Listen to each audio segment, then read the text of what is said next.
प्रिय छात्रों छात्राओं, आज हम ध्वन्यालोक में विगत प्रसंग के आगे चलते हैं। हमने पढ़ा था कि ध्वनि का अंतर्भाव अलंकारों में नहीं हो सकता। इस विषय में आचार्य आनंदवर्धन अपने मत को किस प्रकार से पुष्ट करते हैं और उन तत्तद आचार्यों के मतों को कैसे खंडन करते हैं, इस पर विमर्श किया था और बताया था कि अलंकार का ध्वनि में अंतर्भाव तो हो सकता है, किंतु ध्वनि का अलंकार में अंतर्भाव नहीं हो सकता। और यही मत आचार्य आनंदवर्धन का है। इसी बात की पुष्टि यहाँ पर ध्वन्यालोक में की जा रही है, जिस प्रसंग में हम सभी अभी चल रहे हैं। विगत कक्षाओं में अलंकार के प्रसंग में स्वाभावोक्ति पर चर्चा, समासोक्ति पर चर्चा हम लोगों ने की थी, अपहनोति पे चर्चा की थी, दीपक पे चर्चा की थी, आक्षेप पर चर्चा की थी, और अब हम इसके आगे कुछ अलंकारों पे चर्चा करेंगे। जैसे पर्यायोक्ति पे चर्चा करेंगे, संकर अलंकार पर चर्चा करेंगे, उसके आगे अप्रस्तुत प्रशंसा पर भी चर्चा करेंगे। तो क्रमिक रूप से आगे बढ़ते हैं। अब देखते हैं कि पर्यायोक्ति अलंकार के माध्यम से कैसे यह बताया जा रहा कि व्यंग्य होने के बावजूद वह ध्वनि नहीं है, क्योंकि व्यंग्य प्रधान रूप में नहीं है। वहां चारुत्व वाच्य का ही होता है, चारुत्व व्यंग्य का नहीं हो पाता।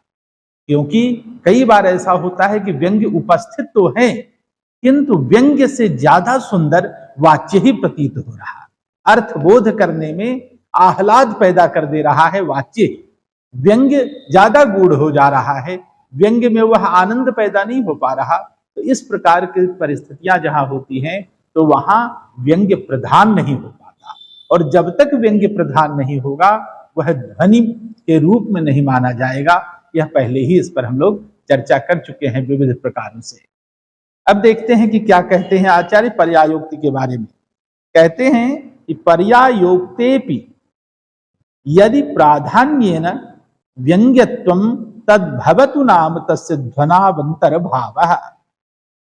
कि पर्यायोक्ति जो अलंकार है, तो पर्यायोक्त अलंकार में भी यदि प्राधान्येन, प्रधानता से, व्यंग्यत्वम, प्रधानता से अगर व्यंग्य आता है तो ठीक है, आए, कोई बात नहीं।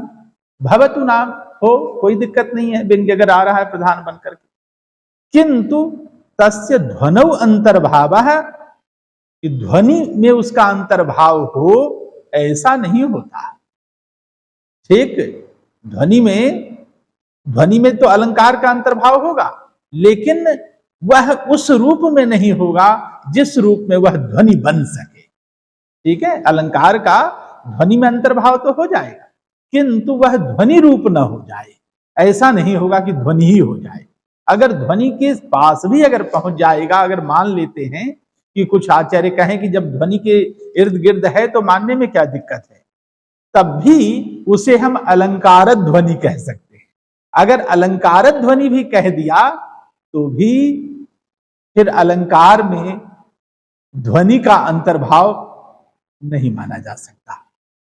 अगर मान भी लिया कि अगर ध्वनि है, तो भी वह अलंकार ध्वनि की सीमा में अगर आ गया, तो अलंकार ध्वनि की सीमा में आने के बाद तो वह ध्वनि है।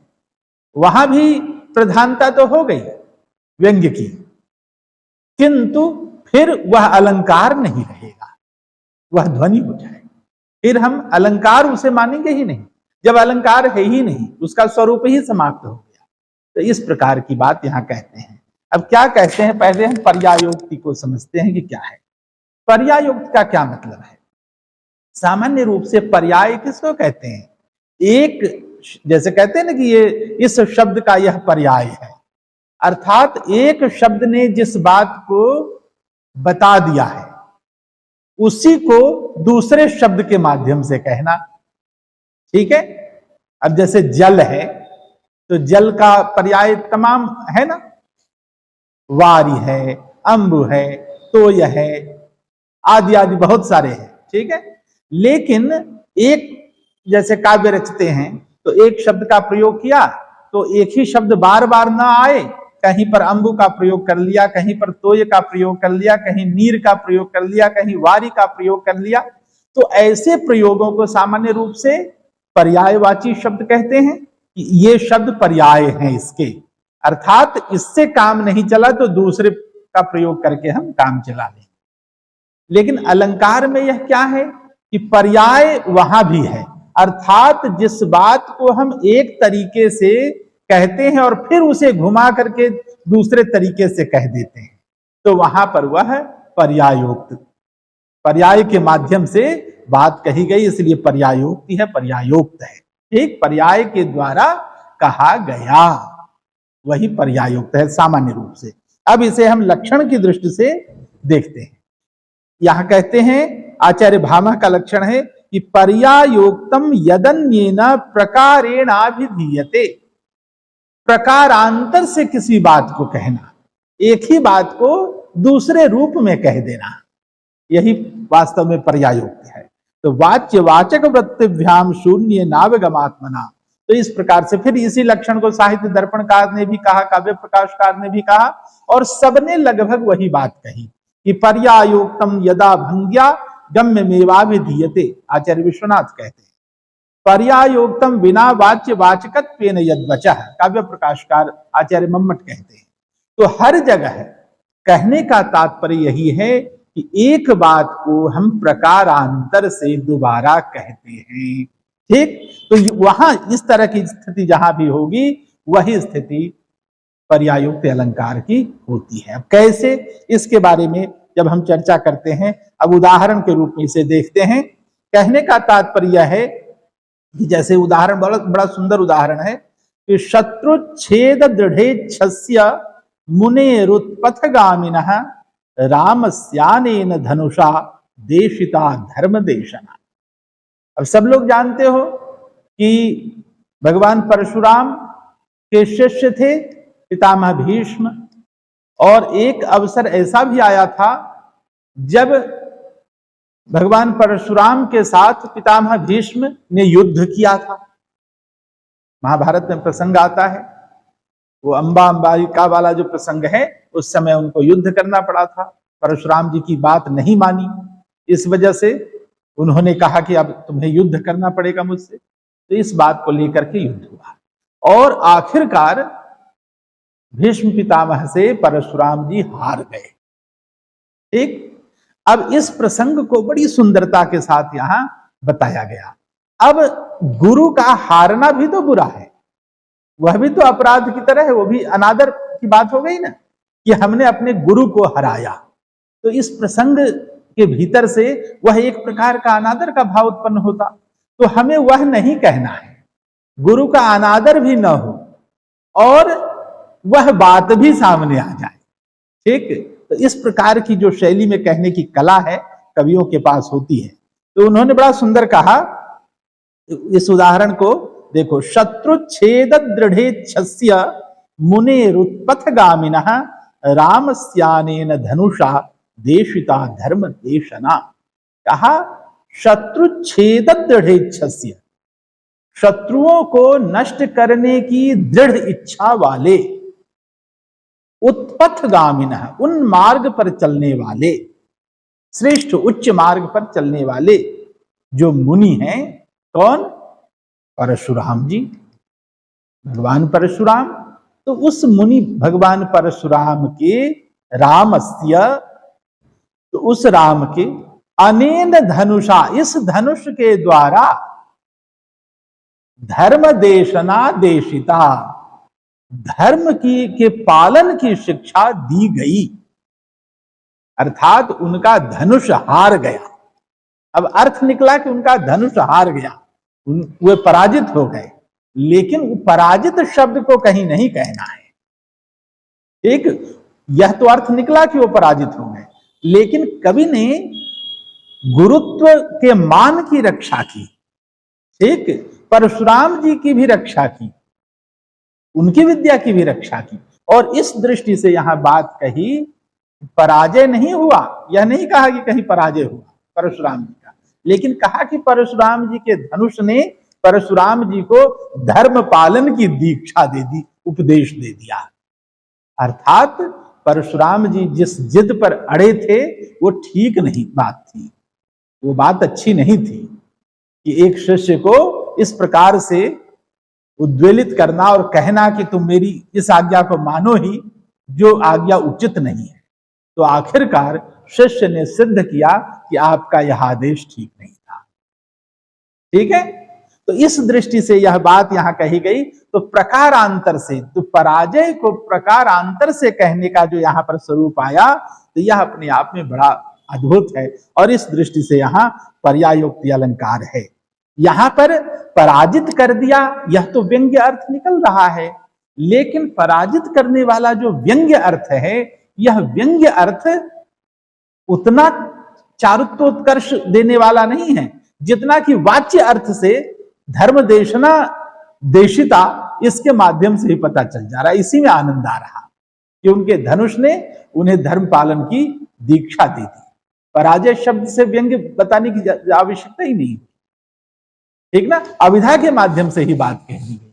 तो यह जो चीज है, यह बात यहां पर आती है, तो यह पर्यायोक्ति के माध्यम से ये बात है। यह बहुत सुंदर उदाहरण है। यह फिर यहां कहते हैं एक और सुंदर उदाहरण है कि पर्यायोक्ति का ही, कि गृहे श्वध्वस्वानान्नम भुंजमहे यदधीतिनः विप्रान भुंजते तच्च रसदान निवृत्तये। ये भी बड़ा सुंदर उदाहरण है। कहा, अब ये श्री कृष्ण और शिशुपाल वाला प्रसंग है, तो कहा कि गृहे श्वध्वस्वानान्नम भुंजमहे यदधीतिनः विप्रा न भुंजते तच्च रसदान निवृत्तये। भगवान श्री कृष्ण ने कहा कि जहां पर अतिथि ब्राह्मण लोग जो हैं, जिस अन्न को नहीं खाते हैं, जो ग्रहण नहीं करते, उसे हम लोग न तो घर पर खाते हैं, न ही यात्रा में खाते हैं, मार्ग पर खाते हैं। ठीक, अर्थात ब्राह्मण जिस अन्न को न ग्रहण करे, उस अन्न को ग्रहण करना हम स्वीकार नहीं करते। ठीक, यह बात यहां आई। अब यहां पर तात्पर्य क्या निकला कि हम जो विद्वान ब्राह्मण लोग होते हैं, उनको खिला करके भोजन करते हैं, उनको भोजन करा करके भोजन करते हैं, यह अर्थ यहां निकलता है। तो इस प्रकार से, लेकिन यह तो एक बात हुई, लेकिन फिर यहां जो कहा रसदान निवृत्तये, रसदान निवृत्तये, यहां पर रस का अर्थ विष से लिया गया है। रसदान का मतलब यहां विषदान। कई बार ऐसा होता है, शिशुपाल तो विरोधी था, कहीं विष देने की कोशिश तो नहीं। ठीक, तो इस दृष्टि से भी वहां अर्थबोध किया जाता है।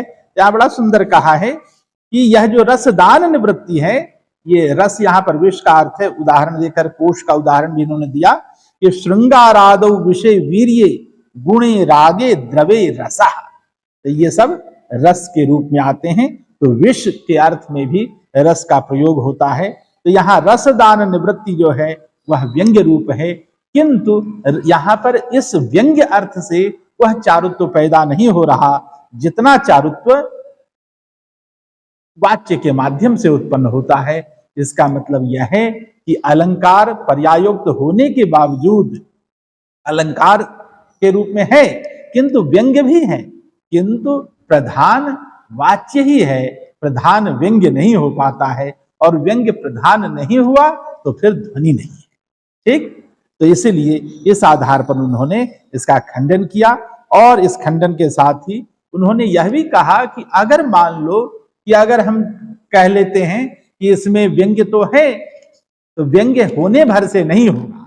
तो कहा कि अब जैसे बहुत सुंदर कहा कि पर्यायोक्ते भी यदि प्राधान्येन व्यंग्यत्वं तद्भवतु नाम तस्य ध्वनौ अंतर्भावः न तो ध्वनेः तत्रांतर्भावः, कि ध्वनि में उसका अंतर्भाव हो सकता है। अगर व्यंग्य है भी तो ध्वनि में उसका अंतर्भाव होगा, न तो ध्वनेः तत्रांतर्भावः, न कि ध्वनि का उस अलंकार में अंतर्भाव होगा। ठीक, ये बात स्पष्ट हो जाए कि ध्वनि का अलंकार में अंतर्भाव नहीं होगा, बल्कि अलंकार का ध्वनि में अंतर्भाव होगा। अगर व्यंग्य है भी कहीं पर, मान लो कि अगर तुम प्रधान भी मान लेते हो, तभी वह अलंकार ध्वनि के रूप में है, फिर वो अलंकार नहीं रहा, वो अलंकार ध्वनि है। ठीक, तो कुल मिलाकर के आचार्य आनंदवर्धन यह बताना चाहते हैं कि किसी भी प्रकार से अलंकार में ध्वनि का अंतर्भाव संभव नहीं है, यह बात स्पष्ट करना चाहते हैं। कहा क्यों?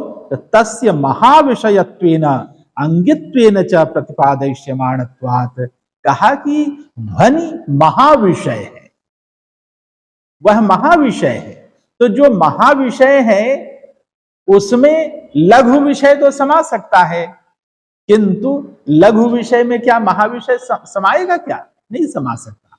पहले भी बताया था ना कि जैसे कोई बड़ा बर्तन है, भगोना समझो, तो बड़ा बर्तन है, तो क्या बड़े बर्तन में तो छोटे बर्तन को, कोई छोटा लोटा हो, ग्लास हो, उसको हटा सकते हो, लेकिन क्या किसी ग्लास में, किसी लोटे में भगोने को समा सकते हो? क्या नहीं समा सकते। उसी तरह से समझो कि ध्वनि में बाकी चीजों का अंतर्भाव तो हो सकता है, ध्वनि व्यापक है, महाविषय वाला है, इसलिए उसमें दूसरे का अंतर्भाव होगा, उसका अंतर्भाव किसी में नहीं हो पाएगा, यही कहने का आशय है। कहा वह अंगित्व के रूप में है, तो अंगित्वेन च प्रतिपादयिष्यमाणत्वात्, इसका जो प्रतिपादन आगे हम करेंगे ऐसा आचार्य कहते हैं, इसकी चर्चा आगे विस्तार पूर्वक होगी। न पुनः पर्यायोक्ते भामहोदाहृत सदृशे व्यंग्यस्यैव प्राधान्यम वाच्यस्य तत्रोपसर्जनी भावेनाविवक्षितत्वात्। कहा कि वहां पर्यायोक्त जो अलंकार है, जो भामह द्वारा उदाहृत है, तो भामहोदाहृत सदृशे, भामह के द्वारा उदाहृत जो वहां पर बताया गया है, तो वहां पर उस तरह के व्यंग्य का, व्यंग्यस्य एवं प्राधान्यम, तो वहां पर क्या है? व्यंग्य की ही प्रधानता है। वाच्यस्य तत्रोपसर्जनी भावेन, तो वहां पर व्यंग्य से, व्यंग्य की प्रधानता नहीं है, ये कहने में यहां न पहले लगा दिया ना कि वहां व्यंग्य की प्रधानता नहीं है। वाच्यस्य तत्रोपसर्जनी भावेनाविवक्षितत्वात्, क्योंकि व्यंग्य की प्रधानता कहां होगी?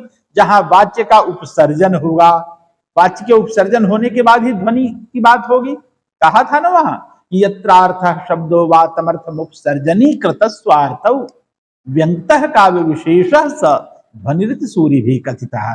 तो वहां उपसर्जन होना चाहिए, अगर उपसर्जनी कृत नहीं हुआ तो फिर कुछ बात नहीं बनेगी, फिर ध्वनि की तो बात ही बेकार हो जाएगी। इसीलिए कहा कि यहाँ वाच्य का उपसर्जन नहीं होता है, इस वजह से वहां व्यंग्य प्रधान के रूप में हुआ, ऐसा नहीं होगा। इसी तरह की बात उन्होंने कही कि अपहनुति दीपकयोः पुनर्वाच्यस्य प्राधान्यम व्यंग्यस्य चानुयायित्वं प्रसिद्धमेव। कहा अपहनुति और जो दीपक अलंकार है, इनमें भी वाच्य की ही प्रधानता रहती है, व्यंग्य प्रधान नहीं हो पाता है। तो यह, और वहां पर व्यंग्यस्य चानुयायित्वं प्रसिद्धमेव, वहां जो वाच्य है, व्यंग्य वहां है भी, तो वह वाच्य का ही अनुयायी बन करके रह रहा है। व्यंग्य की जो उपस्थिति है, वह व्यंग्य भी वाच्यानुयायी ही है। इसलिए कहा कि व्यंग्यस्य चानुयायित्वं प्रसिद्धमेव, तो वह अनुयायी के रूप में ही यह प्रसिद्ध किया जा चुका, अर्थात व्यंग्य प्रधान नहीं हो पाया है। ठीक है, तो इस प्रकार की स्थितियां यहां बताई गई हैं। इसके आगे जब हम बात करते हैं, तब आगे आता है संकर अलंकार की बात करते हैं यहां, और आचार्य कहते हैं संकरालंकारेपि, संकर अलंकार में भी यदा अलंकारो अलंकारांतर छायाम अनुग्रहणाति तदा व्यंग्यस्य प्राधान्येनाविवक्षितत्वान् न ध्वनि विषयत्वम्। कहा कि संकर अलंकार में भी, वहां भी व्यंग्य होता है, लेकिन वहां भी कहा कि अलंकार, जो अलंकार है वह अलंकारांतर छायाम अनुग्रहणाति, अलंकारांतर जो दूसरे अलंकार की जो छाया है उसी का अनुग्रहण करता है। तो दूसरे की छाया, छाया मतलब सौंदर्य, ठीक ना, कांति, शोभा। तो संकर अलंकार में भी जहां एक अलंकार दूसरे अलंकार की छाया का अनुग्रहण करता है, क्योंकि संकर अलंकार में एक से अधिक अलंकारों का मिश्रण होगा। संकर शब्द का मतलब ही होता है मिला हुआ, तो अकेले अकेले तो मिलता नहीं है, एक से ज्यादा होगा, तभी मिलेगा। ठीक है, अर्थात संकर अलंकार वहीं पर होगा जहां जिस पद्य में एक से अधिक अलंकारों की उपस्थिति होगी। ठीक, तो वहीं पर संकर अलंकार होगा। उसकी चर्चा भी करते हैं। तो कहा कि यदा अलंकारोलंकारांतर छायाम अनुगृहणाति तदा, तो क्या होगा, व्यंग्यस्य प्राधान्येन, व्यंग्य के प्राधान्य से अविवक्षितत्वात् न ध्वनि विषयत्वम, कि वहां व्यंग्य की प्रधानता तो है लेकिन कहा कि उसकी अविवक्षा है, अर्थात व्यंग्य की प्रधानता नहीं है। ठीक, शास्त्र के कहने की शैली थोड़ी सी अलग होती, घुमा करके बात कहते हैं। अर्थात व्यंग्य प्रधान नहीं हुआ, वाच्य ही प्रधान रह गया। उसी बात को लगातार वहां से पीछे से कहते आ रहे हैं कि व्यंग्य प्रधान जब तक नहीं होगा उसे हम ध्वनि के रूप में नहीं ग्रहण करेंगे। इसी बात को घूम घूम करके कह रहे हैं। अब देखो, कहते हैं कि अलंकारद्वय संभावनायाम तो वाच्य व्यंग्ययोः समम प्राधान्यम, कि अलंकार, दो अलंकार अगर की संभावना अगर होती है तो वाच्य व्यंग्य में दोनों समान है। एक समम प्राधान्यम, दोनों की समान रूप से प्रधानता है। अथ वाच्योपसर्जनी भावेन व्यंग्यस्य तत्रावस्थानम तदा सोपि ध्वनि विषयोस्ति, कहा कि वाच्य का उपसर्जन अगर हो जाता है, वाच्य का उपसर्जन हो जाएगा तो ध्वनि रूप हो जाएगा। कहा कि अगर ध्वनि हो भी गया तो सोपि ध्वनि विषयोस्तु न तो स एव ध्वनि रीति, वह ध्वनि का विषय हो जाएगा। अलंकार ध्वनि आदि के रूप में ध्वनि का विषय बनेगा, लेकिन ध्वनि ही है, प्रधानता के बगैर संभव नहीं। ध्वनि रीति वक्तुम शक्यम पर्यायोक्त निर्दिष्ट न्यायात, पर्यायोक्त में जिस प्रकार से बताया गया है उसी न्याय से यह भी होगा कि व्यंग्य होने भर से नहीं, उसकी प्रधानता नितांत आवश्यक है, यह कहने का आशय है। अपिच संकरालंकारेपि च क्वचित संकरोक्तिरेव ध्वनि संभावना निराकरोति, इसी प्रकार से संकर अलंकार में भी जो संकर उक्ति है उसमें ध्वनि की संभावना का निराकरण करते हैं, अर्थात ध्वनि नहीं हो सकती। यह बात स्पष्ट कर ली। अब बात आती है, जरा हम संकर पे बात कर ले। ये संकर क्या है, इसके उदाहरणों को हम देखें तभी तो पता चलेगा। तो अब देखो कि क्या कहते हैं संकर अलंकार के बारे में। संकर अलंकार के विषय में पहले ही बता दिया कि एक से अधिक अलंकार होंगे, स्पष्ट बात है, कहीं कोई संदेह तो है नहीं। अब कहा कि एक से अधिक अलंकार है, लेकिन होने से क्या होगा, वहां एक से अधिक है तो उसकी पहचान कहां है, एक स्थान पर है, एक चरण में है, एक वाक्य में है या पूरे में है। तो इस प्रकार से संकर अलंकार के अलग अलग भेद भी हो गए। ठीक ना, तीन भेद विशेष रूप से माना जाता है कि अंगांगी भाव संकर, एकाश्रयानुप्रवेश संकर और संदेह संकर। इस प्रकार से ये तीन प्रकार के संकर अलंकार के भेद मानते हैं। लेकिन सबसे पहली बात यह है कि यह जो संकर अलंकार है उस संकर अलंकार के तीनों स्वरूपों को एक रूप में अगर देखना है तो उसे यही समझना है कि संकर अलंकार वही है जहां पर एक से अधिक अलंकार उपस्थित हों, एक वही संकर अलंकार होगा। अब देखो, उस अलंकार में जो भेद बताए हैं इनके उदाहरणों को हम जरा समझ लेते हैं, इनके उदाहरणों पर चर्चा कर लेते हैं। सबसे पहले कहा अंगांगी भाव संकर। अंगांगी भाव, अंग और अंगी भाव वाला संकर। तो अंग और अंगी, अब जैसे मान लो कि आदमी का शरीर है, आदमी है, तो आदमी क्या हुआ, अंगी हुआ। क्यों? क्योंकि उसके पास अंग है, अंग होने की वजह से वह अंगी है। ठीक ना, बात समझ में आ रही है? तो अब जो ये अंगी है, अंग होने की वजह से, तो अंग अगर ठीक नहीं है तो अंगी ठीक होगा क्या? अगर मान लो कि किसी का हाथ अगर ठीक नहीं है तो वह हाथ वाला आदमी ठीक माना जाएगा? नहीं। किसी का पांव ठीक नहीं है तो वह उस पांव वाला आदमी ठीक माना जाएगा? नहीं माना जाएगा। तो अंग और अंगी दोनों एक दूसरे के उपकारक जहां पर हों, ठीक, तो अंगांगी भाव संकर, अर्थात परस्पर जो अलंकार वहां पर उपस्थित हैं वे अलंकार एक दूसरे के लिए उपकारक अगर सिद्ध होते हैं, हित साधक बनते हैं, तो वहां पर वैसी स्थिति में अंगांगी भाव संकर अलंकार माना जाता है। बहुत सुंदर है। कहा, इसका उदाहरण भी यहां पर ये बताया है लक्षण में कि परस्परोपकारेण यत्र अलंकृतयः स्थिताः, परस्पर उपकार के भाव से स्वातंत्र्यणात्म लाभम्नो, वहां पर स्वातंत्र से नहीं होता कि वो एक अलंकार अपने लिए काम करे दूसरा अपने लिए, दोनों परस्पर एक दूसरे के लिए उपकारक। ठीक है, तो इस प्रकार की दशा जहां होगी वहां पर अंगांगी भाव संकर अलंकार होगा। अब कैसे उदाहरण, बड़ा सुंदर उदाहरण यहां एक दिया है, बहुत अच्छा रघुवंश का उदाहरण है, इन्हीं कुमार संभवम का उदाहरण है, बहुत प्यारा उदाहरण। महाकवि कालिदास ने कितनी सुंदरता से बात कही। भगवती पार्वती की जो सुंदरता है उसको अभिलक्षित करके यहां पर बात कही कि प्रवात नीलोत्पल निर्विशेषम अधीर विप्रेक्षित मायताक्ष्या तया आयताक्ष्या तया पार्वत्या, एक ना माता पार्वती के द्वारा प्रवात नीलोत्पल निर्विशेषम अधीर विप्रेक्षित मायताक्ष्या तया गृहीतम न मृगांगनाभ्यस्ततो गृहीतम न मृगांगनाभि। देखो कितना सुंदर है।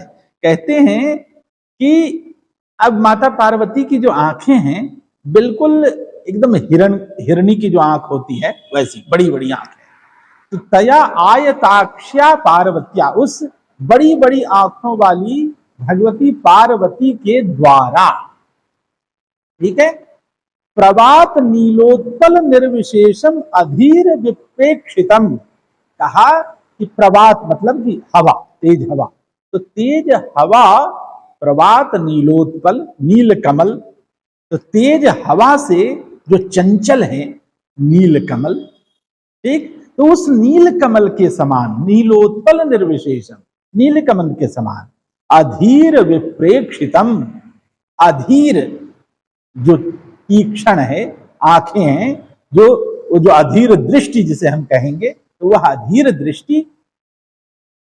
अब यहां पर देखो कि चंचल हवा से हिलने डुलने वाली जिस तरह से नील कमल होते हैं, वो नील कमल कितने सुंदर लगते हैं, वैसे ही चंचलता से युक्त भगवती पार्वती की आंखें हैं, ठीक, कभी इधर चंचल है, चल रही है, देख, हिरण की आंखें उसी तरह से होती है।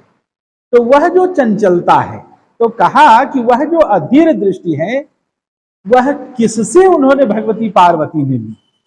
अब यहां पर जब कहा कि क्या भगवती पार्वती ने यह जो अपनी आंखों की चंचलता है उन हिरनियों से ले ली, क्या जो हिरनी है उससे ये ले ली, या उन हिरनियों ने इनसे ले ली, है ना एक अनोखी बात। अब दोनों तरह की बात हो गई कि या तो भगवती पार्वती ने अपनी आंखों की चंचलता का वरदान उधर से पाया या उनको इनसे मिला, तो इस प्रकार से अंगांगी भाव है, ठीक है, उनने ली इनसे या इनने उनसे ली, तो परस्पर जो अंगांगी भाव का जो आया है यहां, यह इसका उदाहरण बहुत सुंदर उदाहरण है। तो इस प्रकार से यहां पर एक तो उपमालंकार भी यहां पर है, दूसरा में संदेह भी है कि किसने किससे ली, संदेह हो रहा ना, इनने उनसे या उनने इनसे, तो यह जो संदेह उत्पन्न हुआ इससे संदेह अलंकार भी हो गया। तो जब दो अलंकार मिल गए तो संकर तो हो ही गए, और दोनों एक दूसरे के उपकारक हैं, इसीलिए अंगांगी भाव संकर हो गया। इस प्रकार से बहुत खूबसूरत उदाहरण यहां पर आचार्य ने उपस्थित किया है। इसी तरह से जब एकाश्रयानुप्रवेश संकर अलंकार की बात करते हैं, एकाश्रयानुप्रवेश अर्थात पद्य में किसी एक स्थान पर ही संकर, एक स्थान पर। अब देखो कैसे, अब एकाश्रयानुप्रवेश को भी अलग अलग बांटा है, एक वाक्यानुवर्तन और एक वाक्यांश समावेश रूप, लेकिन हम एक ही उदाहरण लेकर के एक ही के आधार पर समझ लेते हैं, वही पर्याप्त है। अब कहा कि एक आश्रयानुप्रवेश संकर जो है उसके उदाहरण को देखो, इसमें भी भट्ट उद्भट ने इसके जो दो भेद किए हैं, इन दोनों भेदों का वर्णन भामह ने भी उपस्थित किया है, बड़े सुंदर ढंग से कहा। अब कहते हैं कि ये क्या कहेंगे, इस अलंकार के लक्षण को बताते हुए कहा कि शब्दार्थ अलंकारा वाक्य एकत्र वर्तिना। शब्दार्थवर्ती जो अलंकार है, शब्दार्थवर्ती अलंकार अर्थात शब्दालंकार और अर्थालंकार दोनों, संकरश्चैक वाक्यांश प्रवेशाद वा विधीयते।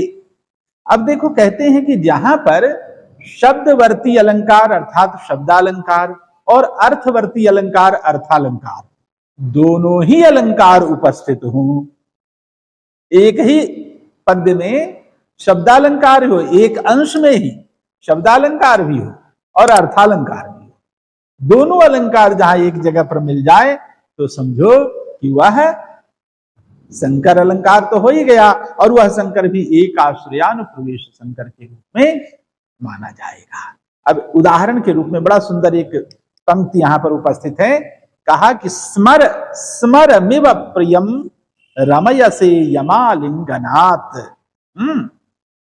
स्मर स्मरमिव। अब ये उदाहरण ध्यान आ रहा है, जब यमक पढ़ रहे थे तो नव पलाश पलाश वनम स्फुट पराग परागत पंकजम पढ़ा था ना, मृदु लतांत लतांत मलोकयत स सुरभिम सुरभिम सुमनो।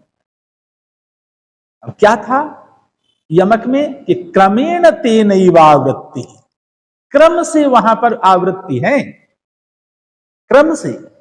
यमक अलंकार में पद जो है क्रमिक रूप से आते हैं, ठीक, तो क्रमिक रूप से यहां क्या आ रहा है, स्मर स्मरमिव, स्मर स्मर दोनों क्रम से हैं, तो यहां पर क्रमिक आवृत्ति होने के कारण यहां यमक अलंकार है, ठीक। और साथ ही साथ इस यमक के साथ साथ यहां कहा स्मरमिव, जो इव लगा दिया तो इससे उपमा अलंकार भी है, ठीक ना। तो इस प्रकार से यहां दो प्रकार के अलंकार की उपस्थिति हो गई एक ही जगह, कि नहीं, एक ही वाक्य में दो अलंकार आ गए, यमक भी और उपमा भी। यमक अलंकार शब्दालंकार है और उपमा अर्थालंकार है, तो शब्दालंकार अर्थालंकार दोनों की उपस्थिति हो गई यहां। इस प्रकार से यह उदाहरण यहां दिया गया है, बहुत ही सुंदर उदाहरण है। इसी तरह एक और उदाहरण यहां पर दिया है कि तुल्योदयावसानत्वात् गतेस्तम प्रतिभास्वति वासाय वासरः क्लांतो विशतीव तमो गुहाम। बहुत अच्छा उदाहरण दिया, कहा कि सूर्य और वासर, वासर कहते हैं दिन, जैसे निशि वासर रात और दिन, ठीक है, वासर मतलब दिन, कि सूर्य और वासर अर्थात दिन दोनों क्या है, तुल्योदयावसान है।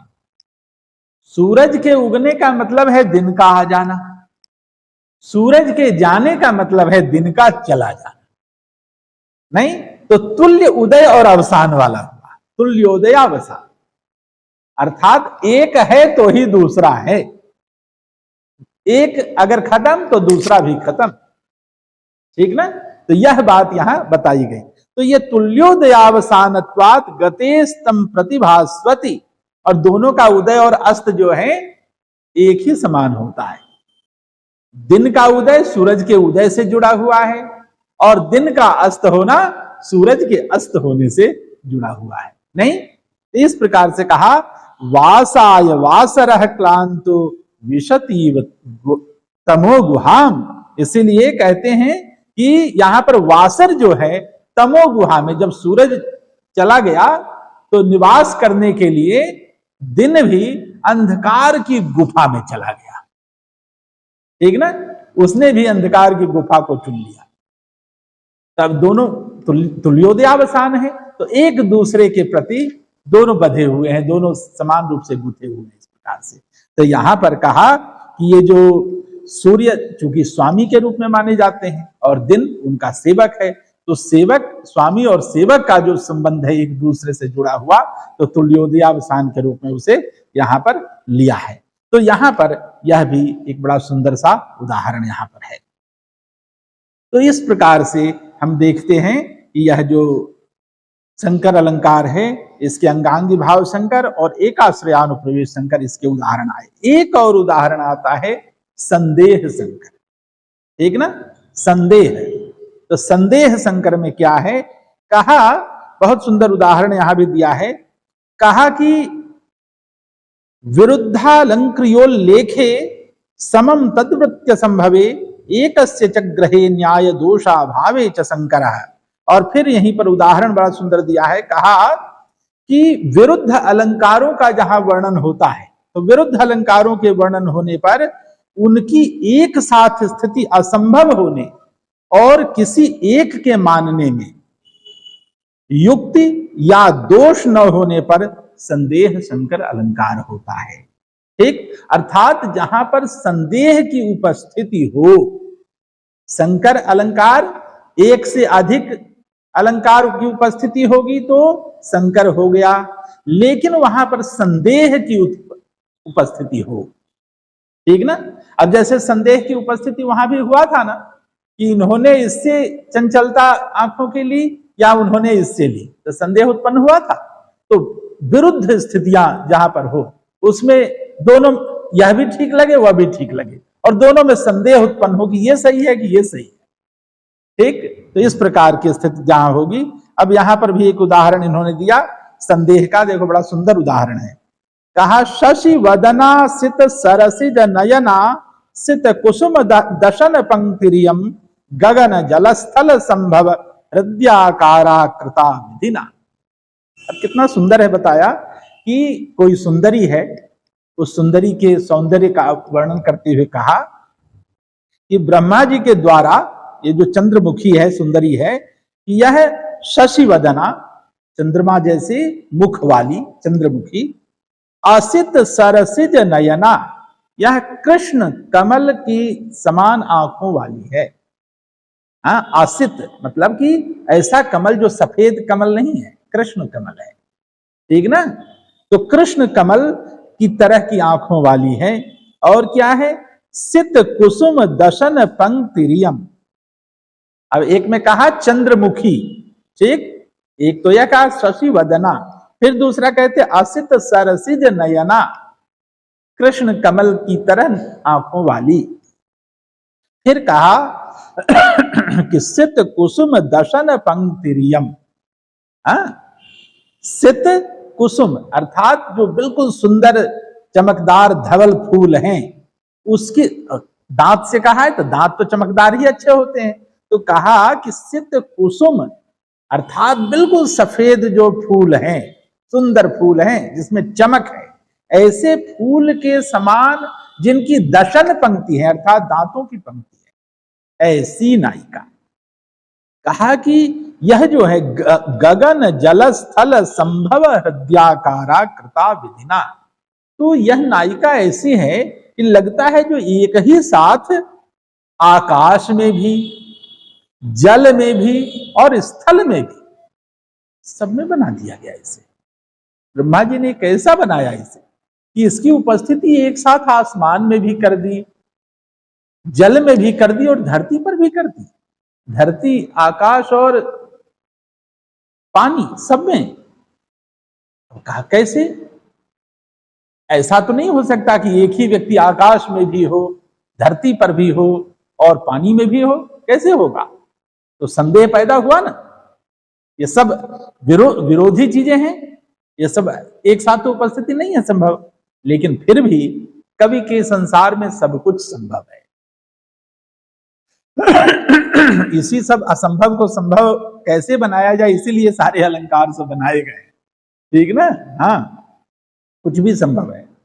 तो कहा कि चंद्रमुखी, अब चंद्रमा के समान मुख है अर्थात आकाश में है, तभी तो चंद्रमा तो आकाश में है। फिर कहा कि सित सरसिज नयना, कमल की तरह नेत्र है, और वो भी कृष्ण कमल, तो वो तो पानी में ही कमल खिलेगा, जमीन पर तो कमल को खिलते किसी ने नहीं देखा नहीं, तो वहां पर पानी में, अब कभी तो वो भी खिला देगा, स्थल कमल है ना, स्थल कमल कहेगा, ठीक है। जैसे आकाश में भी फूल खिला देता है, हाँ, खापुष्प, व्योम कुसुम, है ना। तो इस प्रकार से वो तो प्रयोग होते हैं, लेकिन सामान्य रूप से यहां पर ऐसा नहीं देखा जाता। तो एक ही वह जो नायिका है वह आकाश में भी चंद्र के रूप में है, वहीं पर कमल के रूप में वह जल में है, और वही सुंदर पुष्प के रूप में धरती पर है। तो इस प्रकार की जो स्थितियां पैदा हुई, तो यहां पर यह संदेह अलंकार होता है, और इस दृष्टि से यहां पर यह शंकर अलंकार का संदेह शंकर के रूप में यह उदाहरण होता है। इन सभी शंकर अलंकारों के उदाहरणों में व्यंग्य की उपस्थिति होती तो है, किंतु व्यंग्य प्रधान नहीं होता है, इसीलिए वह ध्वनि के रूप में स्वीकार्य हो यह नहीं होता, किंतु यह वाच्य की प्रधानता के रूप में वह अलंकार की सीमा में रहता है। तो इस प्रकार से यह जो शंकर अलंकार है इसके संदर्भ में यह बात बताई जाती है। अब आज हम शंकर अलंकार तक ही इस विषय को रखेंगे, और इसके आगे जो अप्रसिद्ध प्रशंसा है उसकी चर्चा अगली कक्षा में करेंगे। ठीक है, तो आज की कक्षा यहीं पर पूर्ण की जाती है, और विविध विषयों पर हम क्रमिक रूप से अक्षरशः पारायण कर रहे हैं। तो अब आगे की कक्षा में हम अप्रस्तुत प्रशंसा अलंकार को लेकर के आगे बढ़ेंगे। आज की कक्षा यहीं पर पूरी होती है।